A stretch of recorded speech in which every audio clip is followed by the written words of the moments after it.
कहते हैं ना दोस्तों, घर की जो औरत होती है, अगर वह एक अच्छा ससुराल पा जाए, एक अच्छा पति पा जाए, एक अच्छा बच्चा पा जाए और एक आलीशान मकान पा जाए और तब भी वह औरत वहाँ के सामाजिक मर्यादाओं में अपनी शौक़ को रह कर पूरा ना करे, तो समझ लो उस औरत का पूरा परिवार एक बर्बादी के कगार पर पहुँच चुका है।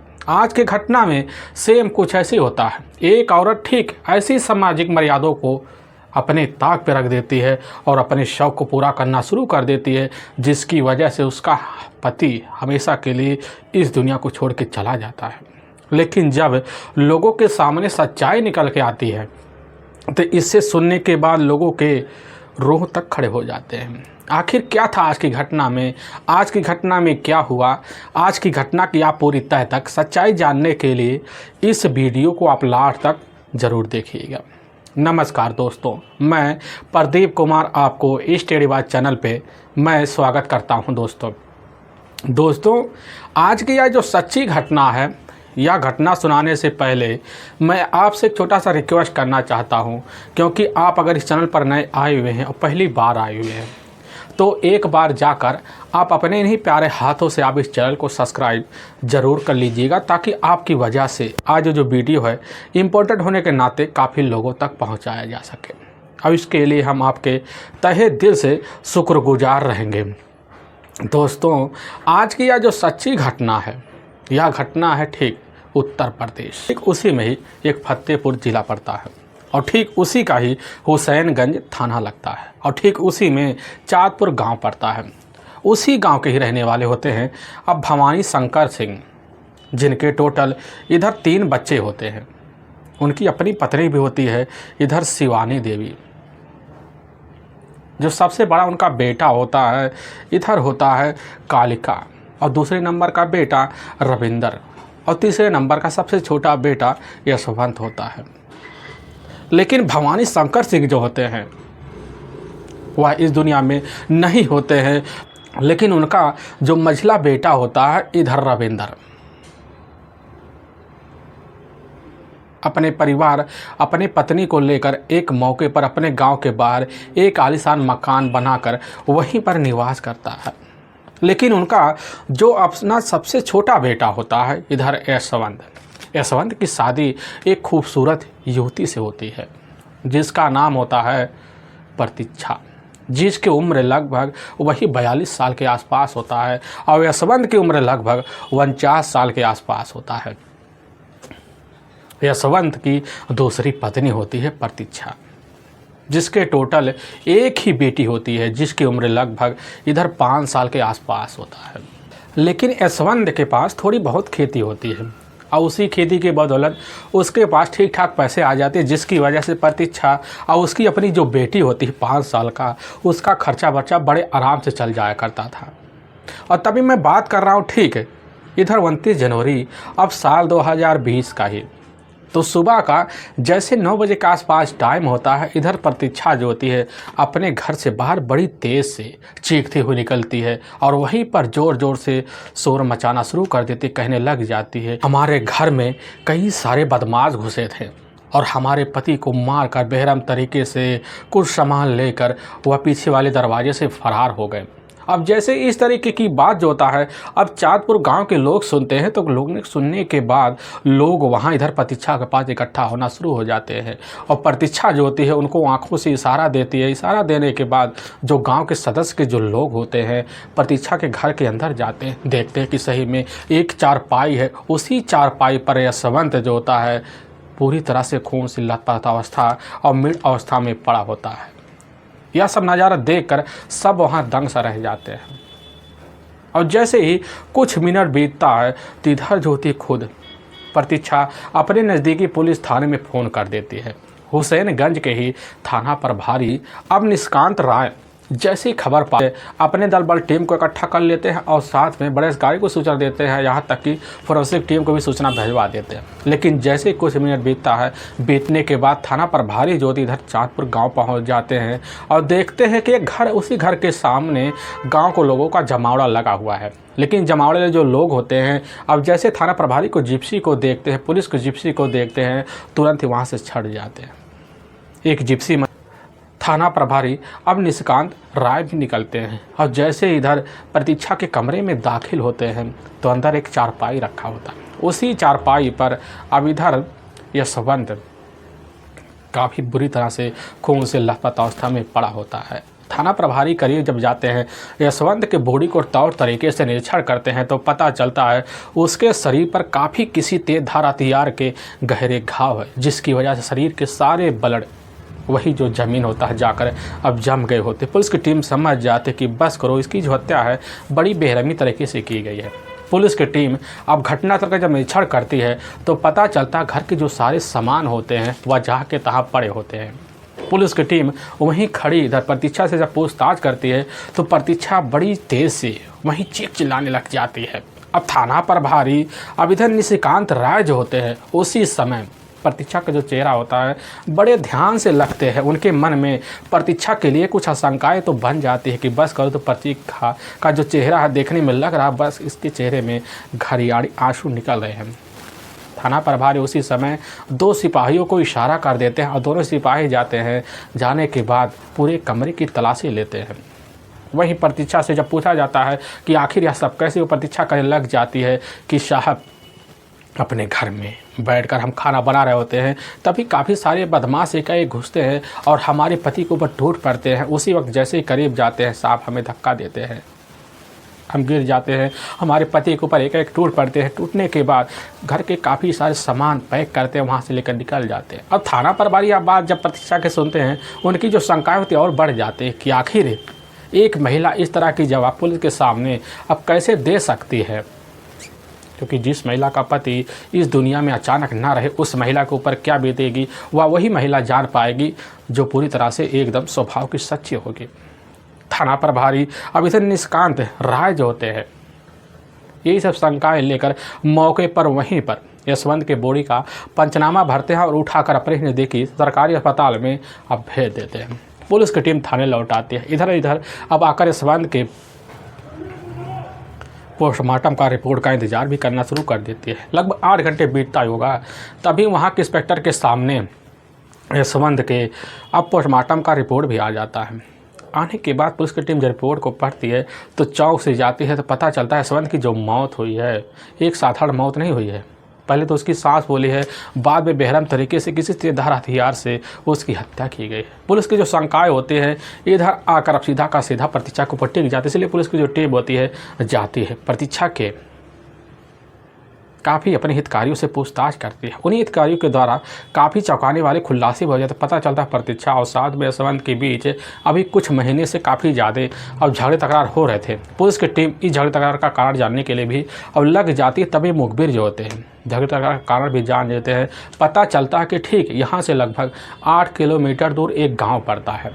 हलवाईगिरी का काम करने वाला होता है संग्राम सिंह। और पुलिस की टीम जैसे संग्राम सिंह के बारे में जानकारी पाती है कि संग्राम सिंह का जो होता है अब इधर यशवंत के घर काफ़ी दिनों से आना जाना होता है। यहाँ तक संग्राम सिंह का ही प्रतीक्षा के साथ काफ़ी महीनों से प्रेम संबंध बने हुए थे। अब इसी को लेकर झगड़े तकरार चला करते थे। पुलिस का जो शंका होता सीधा अब प्रतीक्षा के ऊपर जाट कट्टी की जाता है। पुलिस की जो टीम होती है इधर प्रतीक्षा को अपने कस्टडी लेने के घर पहुँच जाती है। प्रतीक्षा तो मिलती पुलिस की टीम लेकर थाने पहुंच जाती है और वहीं जैसे प्रतीक्षा से पूछा जाता है तो पुलिस की टीम को देखकर प्रतीक्षा डर सा जाती है। अब पुलिस के सामने बिना किसी शक्ति दबाव के टूट भी जाती है और साथ में अपने प्रेमी संग्राम सिंह का नाम भी ले। पुलिस की टीम संग्राम सिंह को जाती है, उसके ही गांव से धर दबोचती है और लेकर थाने पहुंचती है। लेकिन संग्राम जैसे ही सामने प्रतीक्षा को पाता समझ जाता प्रतीक्षा भी पुलिस के सामने टूट चुकी है। लेकिन पुलिस की टीम प्रतीक्षा और संग्राम से जो सच्चाई को लुलवाती है और जो सच्चाई रखती है सिर्फ अपने शौक़ के लिए, इसे सुनने के बाद पुलिस का जो कलेजा होता है एकदम थर्रास आ जाता है। असल में उत्तर प्रदेश का जाना माना एक ज़िला पड़ता है फतेहपुर और उसी में ही एक दुर्गा कॉलोनी पड़ता है हरिहरगंज वहीं के रहने वाले होते हैं चंद्रभान। उनकी पत्नी होती है इधर कमला। लेकिन चंद्रभान जो होते हैं विकास भवन में ही चतुर्थ श्रेणी के कर्मचारी होते हैं।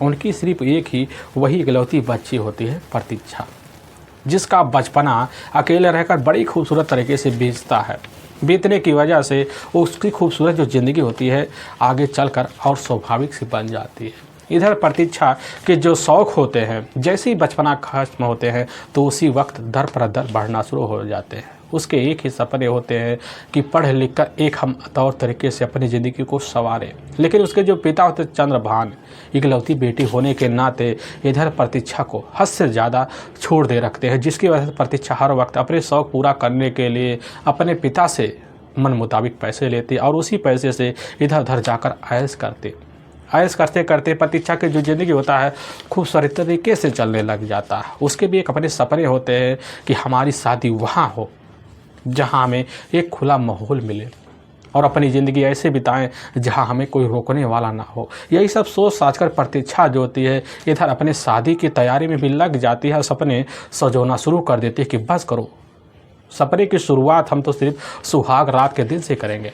और प्रतीक्षा जो होती है यही सब सोच साच कर अपनी ज़िंदगी बिताने लग जाती है। लेकिन प्रतीक्षा के बीच ज़िंदगी में दाखिल देने के लिए कई लड़के भी खड़े हो जाते हैं, लेकिन प्रतीक्षा जो होती है सुहाग रात के शेष को सजाने के लिए किसी और लड़के को भाव भी नहीं देती है। लेकिन जब समय बीतने लग जाता है जो चंद्रभान देखते प्रतीक्षा जो होती है पूरी तरह से अब शादी की दहलीज पर पहुंच चुकी है। उनको भी डर सताने लगता है कि इकलौती बेटी होने के नाते प्रतीक्षा के पैर कभी भी फिसल सकते हैं। अब इसी डर को लेकर इधर जो चंद्रभान काफ़ी ज़्यादा अब परेशान हो जाते हैं। सोचने लग जाते हैं अपनी बेटी की शादी भी करवा दिया जाए और इसी के लिए अपनी बेटी के लिए अब रिश्ते की तलाशी करना शुरू कर देते हैं। लेकिन काफ़ी साल लग जाते हैं। इधर प्रतीक्षा के लिए कोई भी नौजवान युवक नहीं मिल पाता है। जब परेशान हो जाते हैं, जब प्रतीक्षा की उम्र अब लगभग वही 35 साल क्रॉस होने को हो जाता है तो चंद्रभान सोचने लग जाते हैं अब जल्दबाजी में शादी करा देना चाहिए। तभी चंद्रभान के एक अपने रिश्तेदार होते हैं। अब उन्हीं के द्वारा इधर पता चलता कि ठीक है इसी जो चांदपुर गांव पड़ता है उसी गांव के रहने वाले भवानी शंकर हैं। अब उन्हीं का ही एक सबसे छोटा बेटा है ये सुमंत, जिसकी तो अपनी पत्नी तो होती है। साल 2003 में ही उसकी शादी तौर तरीके से होता है। लेकिन उसकी जो पत्नी होती है जब दूसरे बच्चे को जन्म देती है तो अचानक इस दुनिया को छोड़ के चली जाती है, जिसकी वजह से इधर उसकी जो अपनी माँ होती है शिवरानी काफ़ी ज़्यादा परेशान हो जाती है कि आखिर हमारे बेटे यशवंत की ज़िंदगी कैसे चलेगी। इधर जो होता है दूसरी तरफ है चंद्रभान को जब खबर लगने की वजह से जाते हैं इधर शिवरानी देवी से बात करते हैं क्योंकि शिवरानी देवी का अपना जो पति होता है इधर भवानी शंकर सिंह इस दुनिया को छोड़कर 1998 में ही जा चुके होते हैं, जिसकी वजह से अपनी खूबसूरत ज़िंदगी बिताने के लिए शिवरानी जो होती है अपने बच्चों के साथ रहना शुरू कर देती है। और जब रहने लग जाती है अब इधर जाकर शिवरानी देवी का अपना जो दूसरे नंबर का जो बेटा होता है इधर वीरेंद्र तो अपनी शादी कर लेता है, अपनी ज़िंदगी भी बनाना शुरू कर देता है, अपने हिसाब से ज़िंदगी जीने के लिए लग भी जाता है।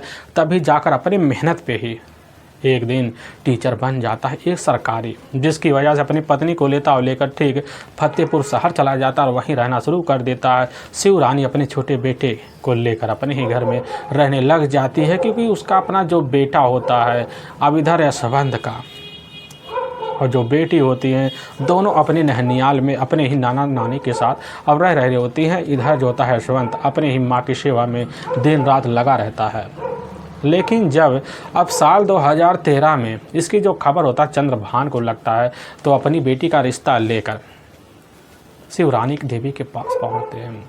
शिवरानी देवी हर बात की खबर जो है चंद्रभान से ले लेती है और जब पता चलता है कि जिस लड़की से शादी होने वाली है उसकी उम्र तो 35 साल के आसपास हो गई है और हमारी बेटी की जो उम्र है लगभग 39 साल के आसपास हो गई है, तो शिवरानी देवी जो थी उसी समय इधर प्रतीक्षा के लिए शादी के लिए रिश्ता को जोड़ लेती हैं। जोड़ने की वजह से अब साल 2013 में प्रतीक्षा और साथ में यशवंत की जो शादी होती है तौर तरीके से हो जाती है। और जिस दिन सुहाग रात होता है, रात का जो सेज होता है, इधर प्रतीक्षा सजा कर बैठी होती है, लेकिन कमरे में जैसे ही यशवंत घुसता है और घुसते ही उसी समय इधर प्रतीक्षा का जो चेहरा होता है पूरी तरह से खिलखिलाहट में बदल जाता है। अब यह सब नज़ारा देखकर यशवंत चौंक से जाता कि आखिर दुल्हन तो अपने पति का इंतजार तो एक सेज पर बैठकर करती है, क्योंकि यशवंत को पहले ही नॉलेज था कि सुहाग रात के दिन क्या क्या होता है, लेकिन आखिर इस लड़की को अभी तक या कैसे नॉलेज है कि इस सुहाग रात को क्या क्या होता है। और प्रतीक्षा के करीब जैसे यशवंत पहुंचता है तो उसी समय प्रतीक्षा बिना टाइम लगा अपने घूंघट उठा देती है। उठाने के बाद इधर तो टूक बात करती है, जिसकी वजह से यशवंत चौक से जाता है। प्रतीक्षा कह देती है कि हम पुराने ज़माने की दुल्हन नहीं, हम 21 सदी की दुल्हन है, अपनी ज़िंदगी अपने हिसाब से जीने वाले। हमें पता है 1 घंटे बाद हम तुम्हारे साथ खुले माहौल में रहेंगे, लेकिन हम सोचते हैं खुले माहौल में रहने से पहले तुम्हारे साथ ऐसे पेश आएँ जैसे लग रहा कई वर्षों से तुम्हारे साथ हमारी मुलाकात हो गई है। यह बात जब सुनता है यशवंत चौंक से जाता है, उसको भी शंका होने लग जाता कि बस करो, हमारी पत्नी लग रहा है अपनी ही मायके में किसी के साथ इस तरह की कोशिश करके तो आई है। लेकिन यह सवाल उसी समय यशवंत अपनी नवेली दुल्हन प्रतीक्षा के सामने दाग देता है, लेकिन वह कसमें भी खा लेती है। लेकिन इधर कतई विश्वास करने के लिए हामिद नहीं भरता, लेकिन उसी वक्त प्रतीक्षा बिना टाइम गंवाए एकाएक यशवंत के ऊपर टूट पड़ती है और कई बार रिश्तों को भी अंजाम देती है। लेकिन जब सुबह का टाइम होता है, इधर उसकी जो मुस्कुराहट मुस्कान की बढ़ से जाती, उसको लगने लगता है कि हमारी ज़िंदगी में दूसरी पत्नी हमारे लिए चाँद बन के आई है। अपनी शौक़ को हर वक्त जो है यशवंत भी पूरा करने लग जाता है। अब इधर प्रतीक्षा भी पूरे करने लग जाती है, क्योंकि प्रतीक्षा के अपने जो सपने होते हैं बस यहीं तक होते हैं कि अपने पति के साथ मिलेंगे, अपने शौक़ को तब पूरा करेंगे जब हमारी पहली सुहाग रात होगी। और यही सब लेकर प्रतीक्षा जो होती है यशवंत के साथ अपनी खूबसूरत ज़िंदगी सुहाग रात के दिन से शुरुआत भी कर देती है। लेकिन यशवंत को आभास नहीं होता कि एक औरत जो होती है अगर अपने पर आ जाए तो अपनी ज़िंदगी के साथ पूरे परिवार की ज़िंदगी भी ख़राब कर सकती है। लेकिन यशवंत जो होता है एक साधारण शौक़ मानकर हर दिन प्रतीक्षा के शौक़ को पूरा करने के लिए अब लग जाता है। लेकिन प्रतीक्षा के शौक़ पूरा करते करते 3 साल के अंदर जो होता है यशवंत का जो शरीर होता है एक खोखला होने की वजह से, बूढ़ापन होने की वजह से जवाब देना शुरू कर देता। लेकिन घटना से मात्र 5 साल पहले जो होता कैसे न तैसे कर प्रतीक्षा एक बेटी को जन्म देती है। जन्म देने के बाद अपनी खूबसूरत तरीके से अपनी जो ज़िंदगी होती है प्रतीक्षा इधर यशवंत के साथ अब काटने लग जाती है। जब समय बीतने लग जाता है, ऐसे समय बीतते बीतते कई सालों का वक्त बीत जाता है, लेकिन किसी भी दिन बिन अपने पति के साथ अपने रिश्ते पूरे करने के सपने को नहीं तोड़ती, जिसकी वजह से यशवंत का जो शरीर होता आए दिन कमज़ोर होता चला जाता है। यशवंत परेशान हो जाता है। इसी को लेकर यशवंत अपनी पत्नी का कभी कभी पिटाई भी कर दिया करता था। लेकिन प्रतीक्षा जो होती है पिटाई होने के बावजूद भी अपने रिश्ते को इनकार करने के लिए कतई तैयार भी नहीं होती थी, जिसकी वजह से यशवंत का जो शरीर होता है आए दिन टूटने लग जाता है। प्रतीक्षा भी समझ जाती है कि अभी मैं लग रहा लेकिन नया रास्ता देखना पड़ेगा। और तभी साल 2018 का ही नवंबर का महीना होता है। तो उसी महीने में इधर यशवंत का अपना जो बड़ा भाई होता है अब कालिका अचानक इस दुनिया को छोड़ के चला जाता है। और तभी तरही का दिन ही होता है। उसी दिन जो होता है यशवंत अपने कुछ सहयोगी की मदद से हलवाई की व्यवस्था करता है। हलवाई आते हैं तो तरीके से खाना भी बनाते हैं। लेकिन जब खाना बना रहे थे प्रतीक्षा जो थी बाहर निकलती है, हलवाई के करीब जाती है तो उसकी नज़र एक नवयुवक पर पड़ता है। और जैसे उसके कट्टे शरीर को देखती है तो उसके आंखें चौधिया से ज़्यादा समझ जाती है कि हमारे पति के मुताबिक यही अच्छा सा हमारे लिए रास्ता खोलेगा। और जब करीब जाती है उसका नाम पता पूछती है, पता चलता है उसका नाम तो संग्राम सिंह है, जो हमारे गांव से लगभग 8 किलोमीटर दूर पड़ता है। अभी तक उसकी शादी भी नहीं हुई है। उम्र देखने में यही लगभग 30 साल के करीब लग रहा होता है। अब यह सब जानकारी लेने के बाद इधर जो थी प्रतीक्षा उसी वक्त ठान लेती है हमें चाहे जो भी करना पड़े संग्राम से मुलाकात करना पड़ेगा। उसके लिए प्रत्येक होती है अब बहाने मार कर कभी खाना लेने के लिए आती, कभी खाना बनाने के लिए जानकारी लेने के लिए आती। लेकिन इधर संग्राम जो होता है प्रतीक्षा को चेहरे को देखता है। देखने के बाद उसकी खूबसूरती को एक नज़र में देखकर तो दीवाना तो होता है, लेकिन उसके मन को भांप लेता है कि आखिर प्रतीक्षा की चाहत क्या है। और प्रतीक्षा मुलाकात करने के लिए खुद जो होता संग्राम से बहाना ढूंढने शुरू कर देती है कि कैसे मुलाकात किया जाए और कैसे अपने हर्षते पूरा करने के लिए सहयोग बनाया जाए।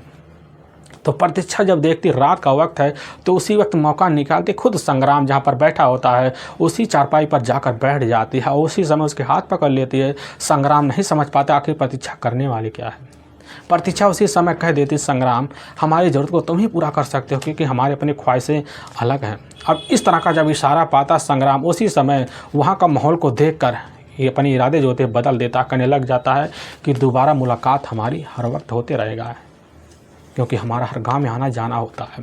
वहाँ से तो बात टाल देता है लेकिन संग्राम अपने घर जाता, अपने घर में रात भर सो नहीं पाता। लेकिन जैसे ही 2 दिन का वक्त बीतता संग्राम अपनी बाइक लेता है और लेने के बाद इधर अब बिना टाइम गंवाए चाँदपुर गांव में पहुंचता है, मौका तलाशता। लेकिन जाकर जैसे मुलाकात इधर यशवंत से होता है, यशवंत से मुलाकात होने के बहाने घर में जाता और जैसे नज़र इधर खुद जाकर संग्राम की अब इधर प्रतीक्षा पर पड़ता। प्रतीक्षा देखती इधर जो था संग्राम आया हुआ, मौका निकालती बात करने के लिए, बहाना तो मार लेती कर भी लेती लेकिन मौके की तलाश में बैठ रहती कैसे फ़ोन नंबर लिया जाए और मौका निकाल कर भी फ़ोन नंबर भी ले लेती है। और उसी दिन से संग्राम और प्रतीक्षा के बीच मोबाइल पर बातें होना शुरू हो जाते हैं। लेकिन यह बातें तब तक पूरी नहीं होती जब तक प्रतीक्षा को अपनी मुरादें ना मिल जाती। तो प्रतीक्षा एक दिन ऐसी चाल चलती है और उसी चाल में इधर संग्राम सिंह फंस ही जाता है। दोपहर को फ़ोन कर देती है। दोपहर को जब फ़ोन करते संग्राम अपनी बाइक लेता है, घर पहुंचता है। प्रतीक्षा को देखता ना उसका पति है न अपनी बेटी है, क्योंकि उसकी जो बेटी होती है मौके पर स्कूल गई हुई थी, घर में सिर्फ वही बैठी होती है। इधर संग्राम घर के अंदर जाता है, जैसे नज़ारा देखता है सनक रह जाता है क्योंकि प्रतीक्षा की जो अवस्था होती है कोई और बात बयां कर होती है। प्रतीक्षा संग्राम को अपने कब्जे में लेकर बेडरूम में चली जाती है, फिर अपने रिश्ते को ऐसे अंजाम देती है कि संग्राम ना कभी सोच पाता ना कभी समझ पाता कि आखिर इस औरत की चाहत क्या है।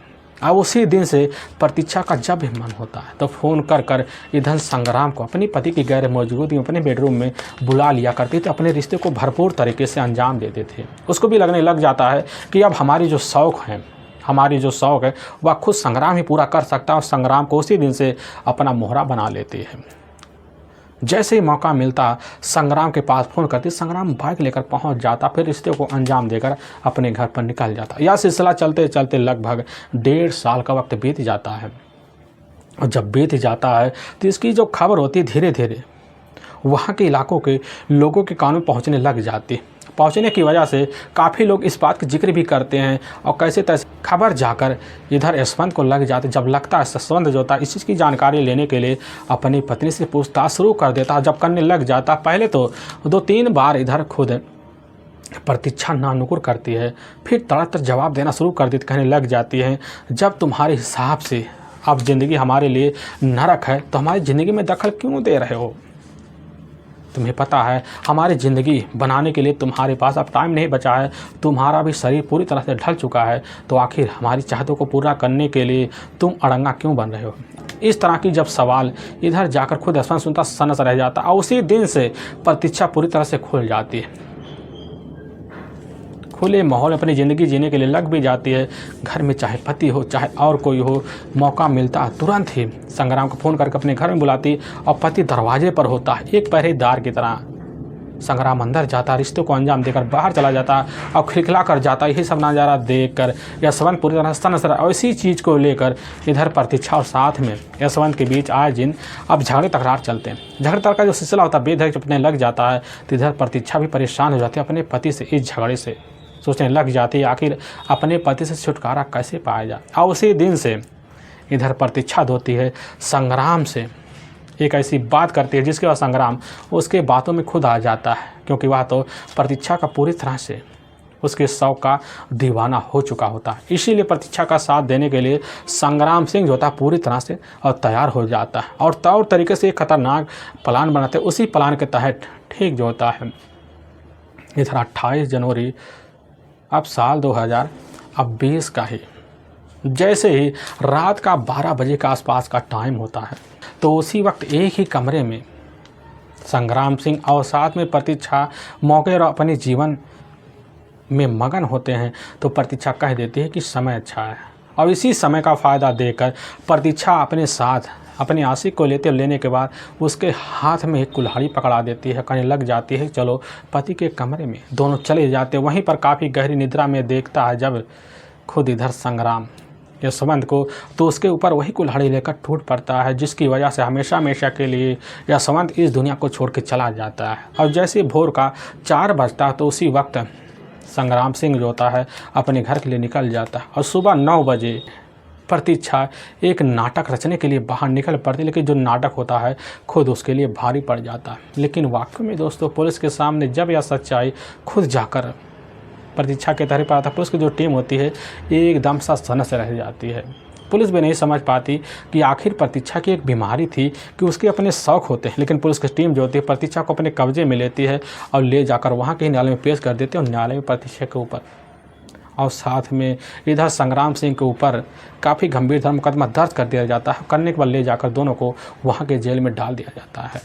दोस्तों हमें इस घटना का सुनाने का जो उद्देश्य है किसी को दिल को ठेस पहुँचाना नहीं है, बल्कि आपको यह बताना कि आप जहाँ भी रहें आप सावधान और सतर्क जरूर है। दोस्तों फिर मिलेंगे एक नई वीडियो के साथ, तब तक के लिए जय हिंद और जय भारत।